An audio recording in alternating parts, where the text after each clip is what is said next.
जय हिंद दोस्तों, कैसे आप सब लोग। उम्मीद करते हैं आप सब ठीक होंगे।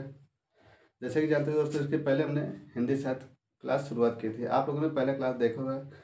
हम उसके आगे पढ़ते हैं। ठीक दोस्तों, हमने कहाँ तक पढ़ा था? हमने पढ़ा था मिश्र बंधु विनोद तक। हम उसके आगे पढ़ते हैं। आज पढ़ेंगे आचार्य रामचंद्र शुक्ल के बारे में। ठीक है दोस्तों, हम किसके बारे में पढ़ेंगे? आचार्य रामचंद्र शुक्ल के बारे में। आइए देखते हैं आज हम आचार्य रामचंद्र शुक्ल के बारे में।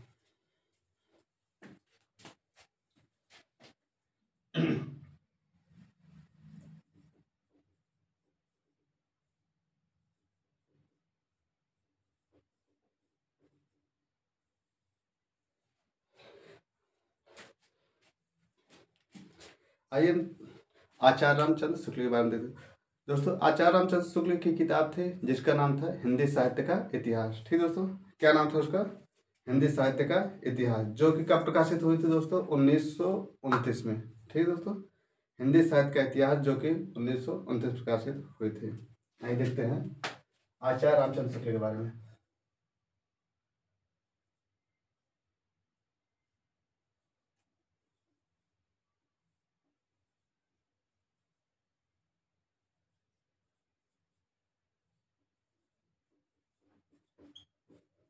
आचार्य रामचंद्र शुक्ल,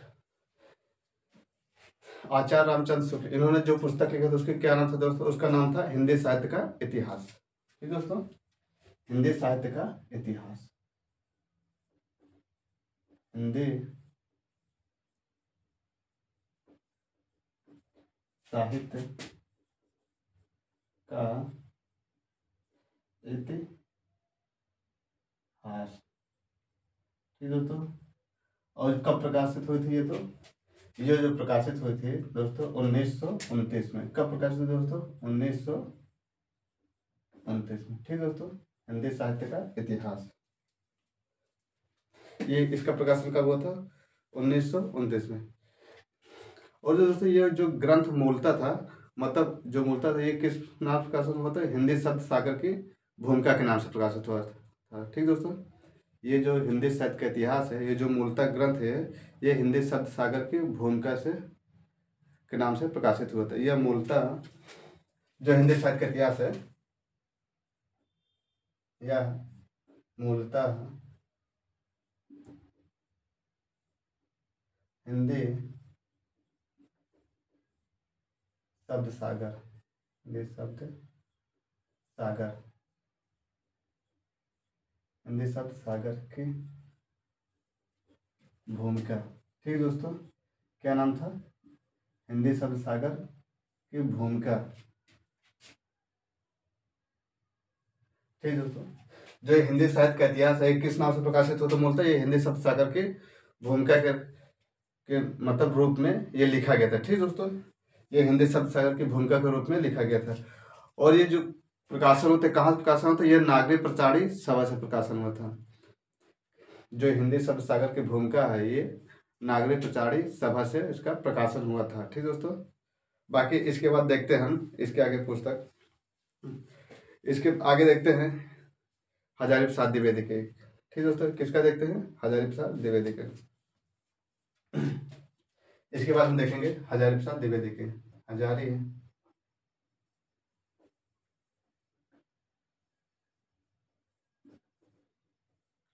प्रसाद द्विवेदी, हजारी प्रसाद द्विवेदी। ठीक दोस्तों, इनकी पुस्तक का क्या नाम था?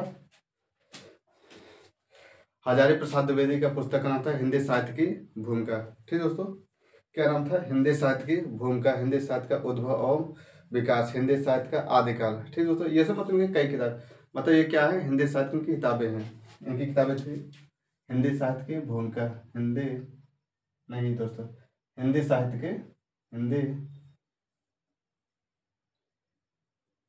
साहित्य का उद्भव एवं विकास, उद्भव एवं विकास। ठीक दोस्तों, उद्भव एवं विकास, ये किसके है? हजारी प्रसाद द्विवेदी। और इसका प्रकाशन कब हुआ था दोस्तों? इसका प्रकाशन हुआ था 1940 में। ठीक दोस्तों, कब प्रकाशन हुआ था? 1940 में। और इनके दूसरी पुस्तक का नाम है हिंदी साहित्य की भूमिका। ठीक दोस्तों, क्या है? हिंदी साहित्य की भूमिका। हिंदी साहित्य की भूमिका। ये किसकी पुस्तक थी? ये थी हजारी प्रसाद द्विवेदी की। ठीक दोस्तों, हिंदी साहित्य की भूमिका। एक दोस्तों, ये जो हिंदी साहित्य का उद्भव और विकास है दोस्तों, ये कब प्रकाशन हुआ था? इसका प्रकाशन हुआ था 1952 में। ठीक दोस्तों, इसका प्रकाशन कब हुआ था? 1952 में। 1952 में। ठीक दोस्तों, और जो हिंदी साहित्य की भूमिका है, इसका प्रकाशन हुआ था 1940 में। इसका कब प्रकाशन हुआ था? 1940 में। ठीक दोस्तों, हिंदी साहित्य की भूमिका, इसका प्रकाशन हुआ था 1940 में। और हिंदी साहित्य का उद्भव एवं विकास, इसका प्रकाशन हुआ था दोस्तों 1952 में। इनका एक पुस्तक का नाम था हिंदी साहित्य का आदिकाल। हिंदी साहित्य का आदिकाल। हिंदी साहित्य का आदिकाल। हिंदी साहित्य का आदिकाल। आदिकाल। ठीक दोस्तों, इसका प्रकाशन कब हुआ था? इसका भी प्रकाशन कब हुआ था? 1952 में। ठीक दोस्तों, इसका और जो तीनों पुस्तक है किसके हैं? हजारी प्रसाद द्विवेदी के। ठीक दोस्तों, ये जो तीनों हिंदी साहित्य का इतिहास लिखा गया है, ये किसके है? हिंदी साहित्य का। ये जो लिखा गया है हजारी प्रसाद द्विवेदी के, हिंदी साहित्य का उद्भव विकास, जो कि 1952 में लिखा गया। हिंदी साहित्य की भूमिका 1940 में। हिंदी साहित्य का आदिकाल, ये कब लिखा है दोस्तों? ये भी 1952 में लिखा गया। ये किसकी रचना है? ये हजारी प्रसाद द्विवेदी के।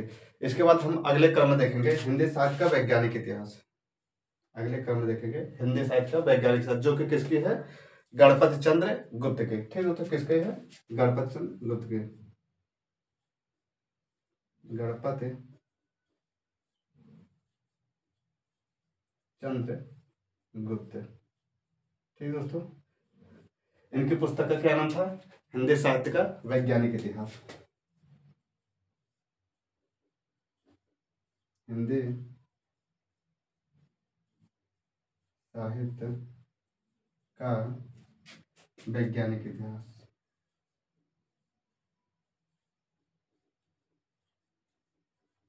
वैज्ञानिक इतिहास। ठीक दोस्तों, इनकी पुस्तक का क्या नाम था? हिंदी साहित्य का वैज्ञानिक इतिहास, जो कि इसका प्रकाशन कब हुआ था? 1965 में। ठीक दोस्तों, इसका प्रकाशन कब हुआ था? 1965 में। हिंदी साहित्य का वैज्ञानिक इतिहास। हिंदी साहित्य का वैज्ञानिक इतिहास किसकी रचना है? गणपति चंद्र गुप्त की। इसका प्रकाशन कब हुआ था दोस्तों? 1965 ईस्वी में। उसके बाद देखते हैं दोस्तों अगले क्रम में। चलिए आप लोग यहाँ तक नोट कर लीजिएगा। उसके बाद हम देखते हैं इसके आगे हैं।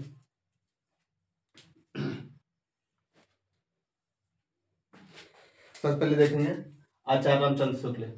इन्होंने क्या लिखा था? हिंदी साहित्य का इतिहास, जो कि कब प्रकाशन हुआ था? 1929 में। जो ये हिंदी साहित्य का इतिहास है दोस्तों, ये मूलतः किस में प्रकाशन होता है? हिंदी शब्द सागर भूमिका के रूप में। ठीक दोस्तों, ये किस में प्रकाशन हुआ था? हिंदी शब्द सागर की भूमिका के रूप में, जो कि आगे चल के ये क्या बन गया? हिंदी साहित्य का इतिहास। और दूसरे हैं हजारी प्रसाद द्विवेदी। इनकी पुस्तक का नाम है हिंदी साहित्य का उद्भव विकास, हिंदी साहित्य का भूमिका और हिंदी साहित्य का आदिकाल। और जो इसके अगले क्रम में है गणपत चंद्र गुप्त। ठीक दोस्तों, गणपत चंद्र की पुस्तक का नाम क्या है? हिंदी साहित्य का वैज्ञानिक इतिहास। ठीक दोस्तों, इसके बाद हम चलिए इसके आगे देखते हैं हिंदी साहित्य के कुछ और राइटर हैं, मतलब हिंदी साहित्य के और कुछ कवि हैं और उनके पुस्तकों के बारे में देखें। हम मतलब एक क्रम से देखेंगे, मतलब उनके पुस्तक और राइटर। ठीक दोस्तों, चलिए इसके आगे देखते हैं। आप लोग इसको नोट करते चलिए, साथ ही साथ इसके आगे देखते हैं।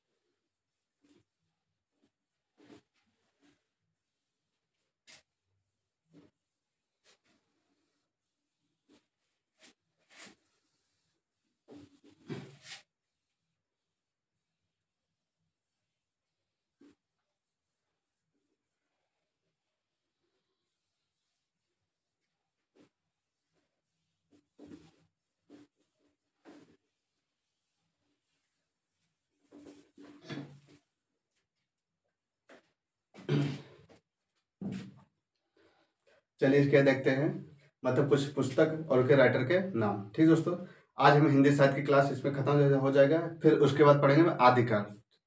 हम आदिकाल शुरू करेंगे। आदिकाल के बाद पढ़ेंगे भक्तिकाल। भक्तिकाल में 2 शाखाएं हैं। ठीक दोस्तों, निर्गुण भक्ति और सगुण भक्ति। और निर्गुण भक्ति की 2 शाखाएं, संत काव्य और सूफी काव्य। और सगुण भक्ति में राम काव्य और कृष्ण काव्य। उसके बाद है रीतिकाल, उसके बाद है आधुनिक काल। ठीक दोस्तों, हम क्या पढ़ेंगे मतलब हम सीरियल वाइज पढ़ते चलेंगे। ऐसा नहीं कि इधर आदिकाल पढ़ लिए फिर उधर आधुनिक काल पढ़ लिए फिर रीतिकाल पढ़े फिर क्या, मतलब नहीं, हम सीरियल वाइज पढ़ते चलेंगे। ठीक दोस्तों, चलिए देखते हैं कुछ मतलब राइटर उनके पुस्तक। ठीक दोस्तों, जो हिंदी साहित्य के हैं। चलिए हम एक तरफ डाल लीजिएगा पुस्तक और फिर कवि। ठीक दोस्तों, एक तरफ लिख लीजिएगा पुस्तक। ठीक दोस्तों, और उनकी एक तरफ डाल लीजिएगा कवि।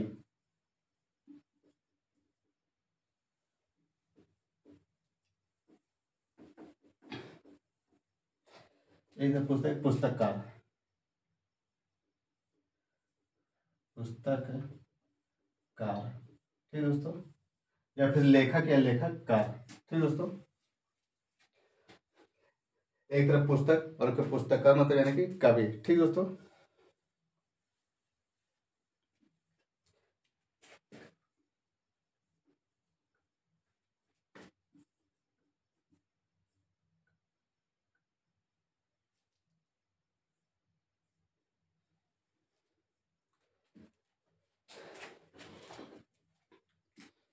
चलिए यही देखते हैं मतलब कुछ पुस्तक है उनके लेखक। जैसे पहला पुस्तक हो गया इस्तवार दाला लिटरेचर हिंदुस्तानी। ये दोस्तों हमने पहले पढ़ा चुका है। मतलब ये किसकी रचना है? गारसा द तासी की। ठीक दोस्तों, किसकी रचना है? गारसा द तासी। अगली रचना है भाषा काव्य संग्रह। ठीक दोस्तों, अगली रचना है, अगली पुस्तक क्या है? भाषा काव्य संग्रह। भाषा काव्य संग्रह। ठीक दोस्तों, भाषा काव्य संग्रह। ये किसकी रचना है दोस्तों? ये है महेश दत्त शुक्ल की। महेश दत्त शुक्ल की रचना है। ठीक दोस्तों, ये महेश दत्त शुक्ल की रचना है। भाषा काव्य संग्रह ये किसकी रचना है? महेश दत्त शुक्ल की। और इसके बाद देखते हैं शिव सिंह सरोज। शिव सिंह सरोज। शिव सिंह सरोज ये किसकी रचना है दोस्तों? शिव सिंह सेंगर की।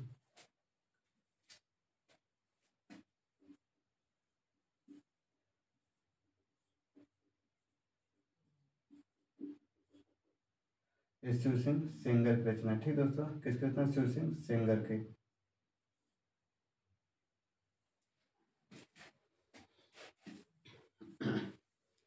शिव सिंह सरोज। ठीक दोस्तों, ये किसकी रचना है? शिव सिंह सेंगर की रचना है। बाकी इसके अगले क्रम में देखें हिंदी गोविंद रत्नमाला। हिंदी गोविंद रत्नमाला। तीसरा है हिंदी गोविंद रत्नमाला। रत्नमाला। ठीक दोस्तों, ये किसकी रचना है? ये है श्याम सुंदर दास। श्याम सुंदर दास की रचना। ठीक दोस्तों, और श्याम सुंदर दास के बारे में दोस्तों एक चीज ये भी कहा जाता है कि ये सबसे पढ़े लिखे विद्वान थे। ठीक दोस्तों, मतलब जो श्याम सुंदर दास कवि थे ये क्या थे? ये सबसे पढ़े लिखे विद्वान कवि थे। ठीक दोस्तों, चलिए उसके बाद हम देखते हैं अयोध्या सिंह उपाध्याय। अयोध्या सिंह उपाध्याय हरियोत की रचना है दोस्तों। हिंदी भाषा और साहित्य का विकास। हिंदी भाषा और साहित्य का विकास। इसका आगे चौथा देखेंगे हिंदी भाषा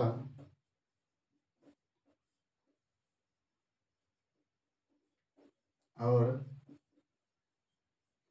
साहित्य। हिंदी भाषा और साहित्य का विकास। ठीक दोस्तों, ये किसकी है? ये है हरियोध जी की रचना है। किसकी है? हरियोध। अयोध्या सिंह उपाध्याय हरियोध जी की रचना है। अवध जी की रचना है। ठीक दोस्तों, ये किसकी रचना है? अयोध्या सिंह उपाध्याय हरिऔध की रचना है। ठीक दोस्तों, उसके बाद देखते हैं हिंदी साहित्य का आलोचनात्मक इतिहास। दोस्तों ये मतलब पूछ लिया जाता है, ये पांचवा इंपॉर्टेंट लगा लीजिएगा, हिंदी साहित्य का आलोचनात्मक इतिहास। हिंदी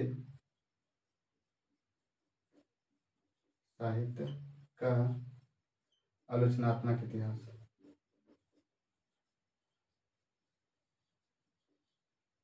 हिंदी साहित्य का आलोचनात्मक इतिहास। ठीक दोस्तों, ये किसकी रचना है? ये है राम कुमार वर्मा की रचना है।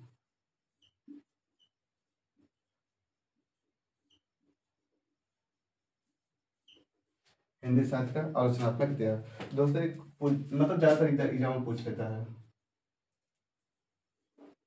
इसको इम्पोर्टेंट कर लीजिएगा। हिंदी साहित्य का आलोचनात्मक इतिहास ये किसकी रचना है दोस्तों? ये है राम कुमार वर्मा की रचना। बाकी हिंदी साहित्य की भूमिका हमने हजारी प्रसाद द्विवेदी की बताई दी दोस्तों। बाकी हिंदी काव्य धारा, हिंदी काव्य धारा ये किसकी रचना है? ये राहुल संकृत्यायन की रचना है। ठीक दोस्तों, इसके बाद देखते हैं उत्तरी भारत संत परंपरा। उत्तरी भारत की संत परंपरा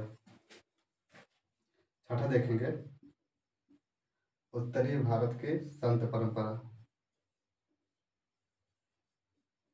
उत्तरी भारत की संत परंपरा।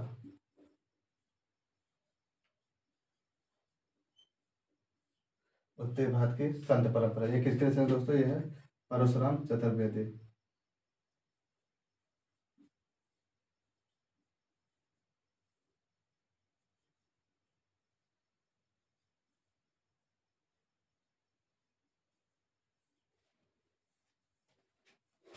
उत्तरी भारत की संत परंपरा। ठीक दोस्तों, ये किसकी रचना है? परशुराम चतुर्वेदी की। ठीक दोस्तों, बाकी इसके बाद देखते हैं हिंदी साहित्य का उद्भव और विकास हजारी प्रसाद द्विवेदी की रचना है। हिंदी साहित्य का विकास ये दोस्तों किसकी रचना है? ये हजारी प्रसाद द्विवेदी की रचना है। ठीक दोस्तों, चलिए इसके बाद देखते हैं हिंदी साहित्य का वैज्ञानिक इतिहास। अभी इसके हमने पहले पढ़ा हिंदी साहित्य का वैज्ञानिक इतिहास, जो किसकी रचना थे? ये गणपत चंद्र गुप्त की रचना थे। ठीक है, इसके बाद है हिंदी साहित्य का सरल इतिहास। हिंदी साहित्य का सरल इतिहास जो कि किसकी रचना है? विश्वनाथ प्रसाद मिश्र की रचना है। ठीक दोस्तों, बाकी उसके बाद हम देखते हैं हिंदी साहित्य का दूसरा इतिहास। कौन सा रचना है? हिंदी साहित्य का दूसरा इतिहास जो कि किसकी रचना है? बच्चन सिंह के।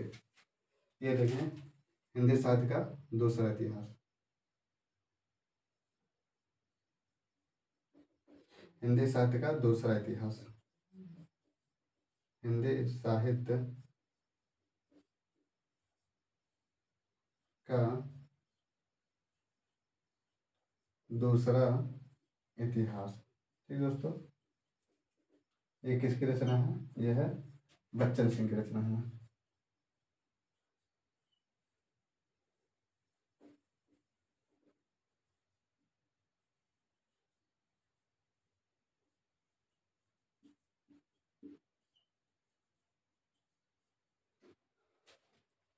किसकी रचना है दोस्तों? ये बच्चन सिंह की रचना है, हिंदी साहित्य का दूसरा इतिहास।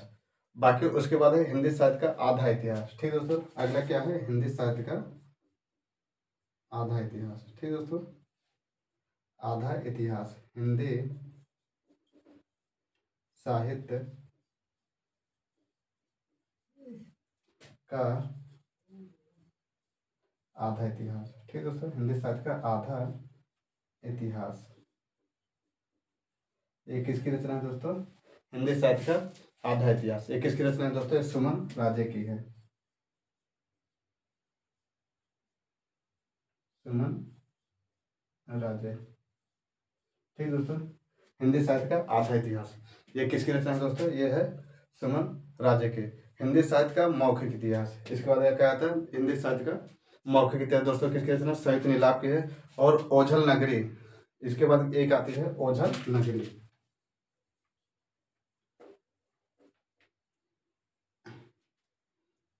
इसके बाद आती है ओझल नगरी, एक रचना है ओझल नगरी। ये किसकी रचना है दोस्तों? ये है संयुक्त नीलाभ की रचना है। ठीक दोस्तों, किसकी रचना है? संयुक्त नीलाभ की।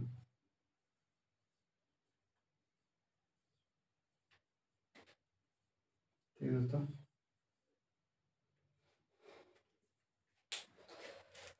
ये हिंदी साहित्य के कुछ पुस्तक हैं, ठीक है दोस्तों, और उनके राइटर के नाम जैसे भाषा काव्य संग्रह महेश दत्त शुक्ल की रचना है, शिव सिंह सरोज शिव सिंह सेंगर की रचना है, हिंदी गोविंद रत्नमाला श्याम सुंदर दास की रचना है, हिंदी भाषा और साहित्य का विकास, ठीक दोस्तों, किसकी रचना है, हजारी प्रसाद द्विवेदी की रचना है। हिंदी साहित्य का आलोचनात्मक इतिहास राम कुमार वर्मा, दोस्तों ये ज्यादातर एग्जाम में पूछ लिया जाता है। राम कुमार वर्मा की मतलब आलोचनात्मक इतिहास। उत्तरी भारत संत परंपरा, ये किसकी रचना है, परशुराम चतुर्वेदी की रचना है। हिंदी साहित्य का दूसरा इतिहास, किसकी रचना है दोस्तों, बच्चन सिंह। हिंदी साहित्य का आधा इतिहास सुमराजय हिंद और ओझल नगरी, दोस्तों किसकी रचना है, ये है संयुक्त नीला की रचना है। ठीक है दोस्तों, बाकी आप लोग इसको साथ ही साथ नोट करते चलिएगा। इसके बाद हम चलते,